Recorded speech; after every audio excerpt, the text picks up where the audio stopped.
좋은 아침입니다.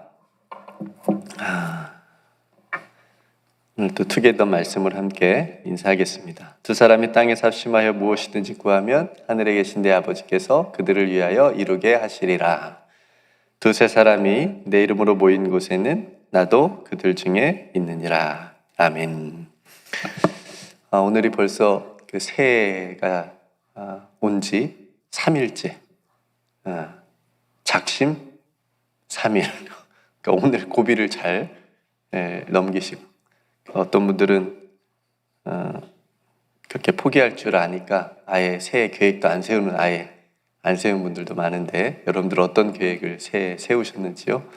잘 실천하고 계신지요? 오늘 창세기 38장 말씀을 한 장을 다 읽었습니다. 지난 시간에 우리는 요셉이 형들의 손에 팔려서 의해서 애굽의 친위대장이었던 보디발 장군에게 요셉이 노예로 팔려가는 이야기를 37장에서 나누었습니다.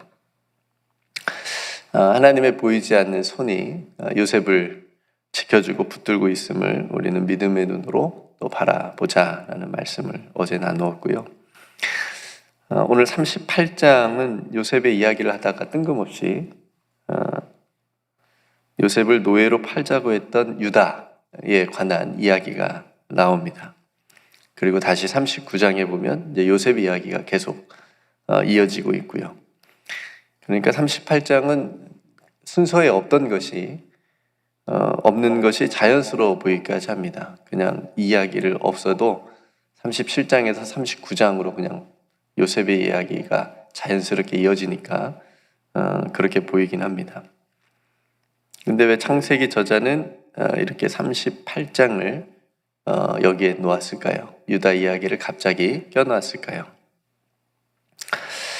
하나님께서 요셉 이야기를 하다가 갑자기 유다 이야기가 생각이 나서 그렇게 여기다 놔라 하시진 않으셨을 텐데, 그럼에도 오늘 38장이 우리에게 정말 중요한 정보를 주고 또 중요한 메시지를 전해주고 있습니다. 우리가 한 장을 다 읽었는데 줄거리가 생각나세요? 네, 대략 생각나시죠? 근데 오늘 38장의 유다의 이야기가 아름답습니까? 행복해 보입니까? 그런 이야기라기보다는 굉장히 사회적으로 파장을 일으키고 그 사회적 비판을 받을 만한 충격적인 내용이 담겨져 있잖아요. 시아버지하고 며느리가 부적절한 관계를 맺기까지 하는데,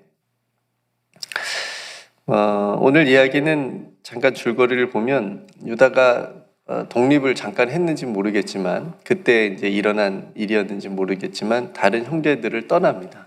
잠깐 떠나서 함께 있지 않고 아둘람 사람 히라와 가까이 했다는 소식부터 오늘 1절에 시작을 하는데, 거기에서 유다는 가나안 사람의 여인 딸과 또 동침을 해서 아들을 낳습니다. 유다가 형제를 떠났다는 것, 그리고 가나안 여인을 아내로 맞이했다는 것부터가 뭔가 시작부터가 일이 잘못될 분위기가 보이죠. 그죠? 그렇게 유다는 엘과 오난과 셀라라고 하는 세 아들을 낳습니다. 그리고 그 장자였던, 그러니까 유다의 큰아들이었던 이 엘의 아내가 바로 유다의 며느리가 된, 오늘 사건의 주인공이 되는 다말이라고 하는 여인이었습니다. 근데 하나님께서 갑자기 엘을 죽이십니다. 유다의 첫 번째 큰아들인 엘을 죽이세요. 왜 죽였냐면 굉장히 악했다 그럽니다. 그가 악함으로 하나님께서 그를 죽이시니라. 얼마나 악했으면 바로 하나님께서 죽이셨을까? 그렇죠? 그러니까 그런 악한 남편과 살았던 다말은 또 얼마나 또 힘들었을까? 라는 생각이 듭니다. 그렇게 이제 엘이 죽게 되니까, 그러니까 구약에는 이런 법이 있어요. 계대 결혼법이라고 하는 법이 있는데, 형이 죽으면, 특별히 장자가 죽으면 그 남동생이 형수와 이렇게 동침을 해가지고 그 가문을 이어가야 했어요. 그 씨로 말미암아서 그러니까 아들을 낳지 못하고 죽었을 경우에 이제 그렇게 해야 되는 법이 있었는데, 그러니까 계속 가문과 기업을 이어가게 하는 법이었죠. 그러니까 지금 큰아들이었던 장자 엘이 죽었으니까 그 동생이었던 오난이라고 하는 그 아들이 이제 형수인 다말을 통해서 이제 기업을 이어가야 했습니다. 근데 그래서 유다가 둘째 아들 오난에게 그렇게 해라 했는데 말을 들어요, 안 들어요? 왜냐면 자기 아들이 안 될 거니까. 그죠? 그래서 아우의 본분을 다 하라고 명령했는데 거부합니다, 오난이. 죽어요, 그래서.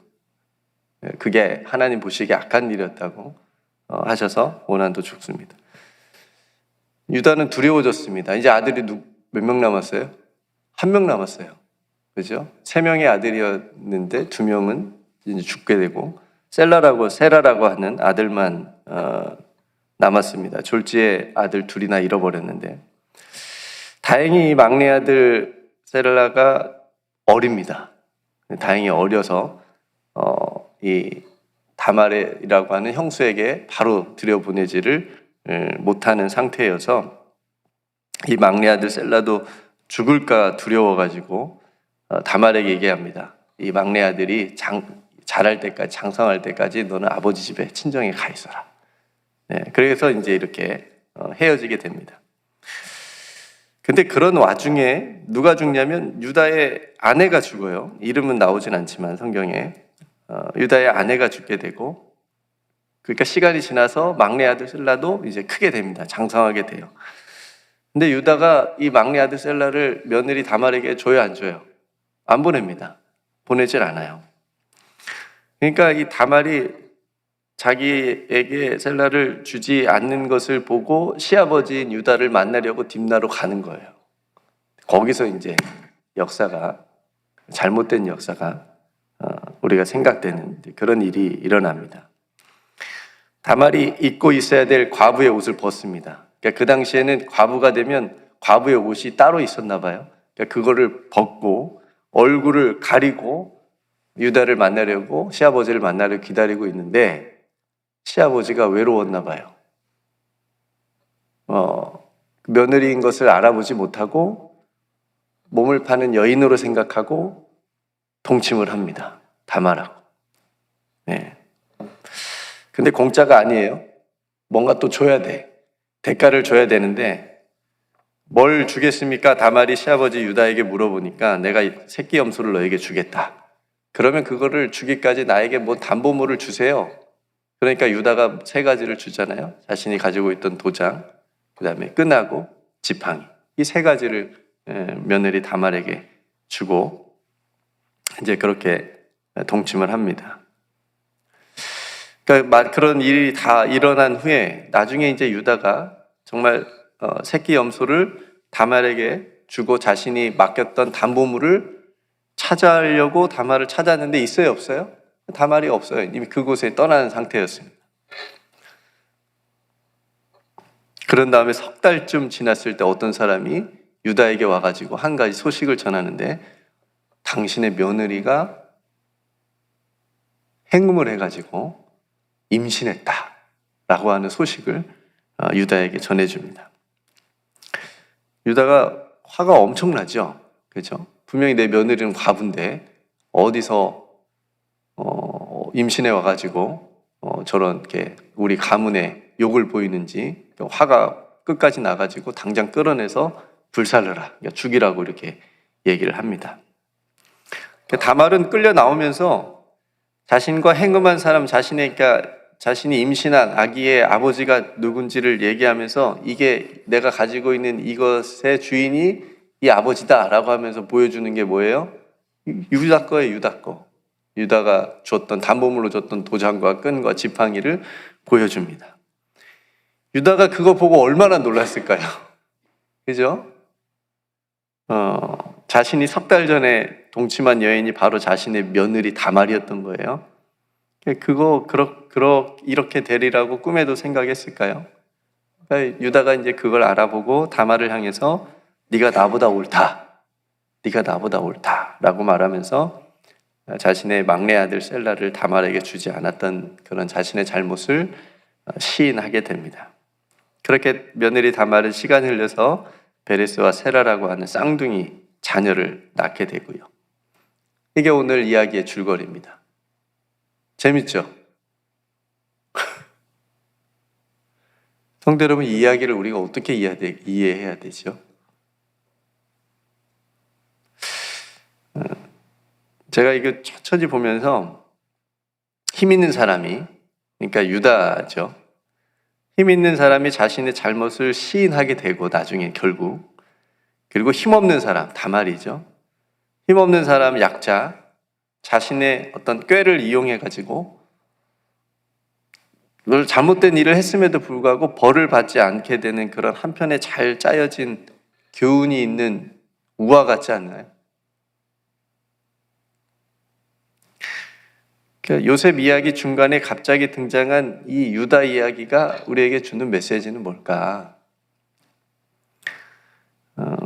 성경은 이 유다도 다말도 잘못했다, 잘했다 이야기가 없습니다. 그냥 끝이에요, 거기서. 쌍둥이 시아버지의 아기 쌍둥이를 낳았다. 그냥 끝입니다. 근데 성경은 뭐라고 얘기하냐면 오히려 나중에 룻기라고 하는 성경이 있잖아요. 룻기라고 하는 성경에서 이 룻과 나중에 보아스가 결혼을 해요. 그 결혼에서 축복받는 장면에서 이 다말 이야기가 등장합니다. 이렇게 등장을 해요. 룻기 4장 12절 말씀에 여호와께서 이 젊은 여자로 말미암아 내게 상속자를 주사 내 집이 다말이 유다에게 낳아준 베레스의 집과 같게 하시기를 원하노라. 그러니까 이게 좋은 뜻, 좋은 의미로 지금 쓰인 거예요. 이 다말의 이 상황을. 룻도 그렇게 되기를 원한다라고 지금 말하면서 쓰인 겁니다. 더 놀라운 건 뭐냐면 이 다말이 예수님의 족보에 들어가는 여인이 됩니다. 예수님의 족보에 들어있는 여인이 5명이 있는데 그 5명 중에 첫 번째로 나옵니다. 마태복음 1장 4절에 보면 유다는 다말에게서 베레스와 사라를 낳고, 어떻게 이해해야 될까요? 너무나 이해할 수 없는 일이지만 성경은 이런 유다와 다말의 이름을 예수님의 족보에서까지 소개하고 보여줍니다. 그렇다면 유다와 다말이 잘했다는 걸까요? 시아버지와 며느리가 부적절한 관계를 맺는 것은 우리가 상식적으로 일반적으로 굉장히 부적절한, 그죠? 잘못된 일이잖아요. 잘못된 행동이고, 더욱이 예수님의 족보에 들어가려면 우리의 생각에는 더욱이 흠도 없고 좀 다른 사람보다 도덕적이어야 되고 순결하고 깨끗하고 정결한 여인이어야 되지 않을까라고 우리는 생각도 되지만, 근데 예수님의 족보에 들어가 있는 또 다른 여인 중에 한 명인 라합이라고 하는 여인도 몸을 파는 그런 일을 했었거든요. 그러니까 우리들의 시선과 우리들의 생각과 하나님의 시선과 생각과 계획이 많이 다른 것을 또 우리가 볼 수가 있죠. 다말은 나중에 자신이 예수님의 족보에 들어갈 수 있을 거라고 상상이나 했을까? 아마 하지 못했을 거예요. 우리는 이야기를 어떻게 이해하고 바라봐야 될까? 성도 여러분, 우리가 가진 선입견 중에 한 가지는 마치 어떻게 그런 사람들이 구원을 받고 천국에 가고 예수님의 족보에 들어갈 수 있을까? 이런 일을 행한 사람, 이런 부적절한 행동을 하고 이런 사람들이 어떻게 예수님이 오시는 그 족보에 들어가서 하나님의 일에 동참하는 사람들이 될 수 있을까라고 하는 선입견입니다. 우리의 기준에도 유다와 다말은 전혀 미치지 못하는 거죠. 그러니까 오늘 이 엄청난 일을 벌인 두 사람만 생각하면 말도 안 돼라고 생각이 되지만, 그죠? 우리는 그냥 뒤로 빼놓고 제3자의 입장에서 보면 저 사람들의 저런 행동은 절대 천국 가지 못해, 구원받을 수 없어, 이런 우리의 생각들이 있지만, 우리 자신에게로 시선을 돌리면 이야기가 좀 달라집니다. 금방 수긍이 됩니다. 우리 자신에게 적용하면 말이 달라집니다. 우리가 만약에 구원받을 수 있고 예수님의 족보에 들어갈 수 있고 하나님의 자녀가 우리가 되는 데 있어서 하나님의 어떤 조건이 있었다면 우리는 가능할까요? 만약에 하나님의 자녀가 되는데 장동건처럼 정우성처럼 잘생겨야 된다. 전 탈락. 누구처럼 이뻐야 된다. 어떤 사람처럼 많이 배워야 된다. 박사가 돼야 된다. 그런 많은 사람들이 그 조건에서 다 탈락. 도덕적으로 깨끗해야 되고 죄가 하나도 없어야 되고 이런 조건이라면 다 탈락. 그런 사람들이 있을까요? 우리가 구원받고 하나님의 자녀가 될 수 있었던 것은 우리가 다른 어떤 사람들보다 흠이 없거나 도덕적이거나 깨끗하거나 순결하거나 정결하기 때문이 아닙니다. 오히려 오늘 유다와 다말보다도 우리가 더 나은 사람이기 때문에 저와 여러분들이 구원받은 게 아니라는 거죠. 오히려 허물이 많기 때문에 저와 여러분들이 오직 하나님의 은혜로 구원받을 수 있었다라고 합니다. 그래서 오늘 유다와 다말 이야기에서 우리가 깨닫는 부분은 분명한 것 한 가지는 이겁니다. 오직 은혜로 유다와 다말 그리고 허물 많은 우리와 같은 사람들을 예수님을 통해서 구원해 주시고 더 나아가서 우리들을 통해서 하나님께서 일하신다는 사실입니다. 이 정말 말도 안 되는 이 일을 통해서 예수님이 오셨잖아요.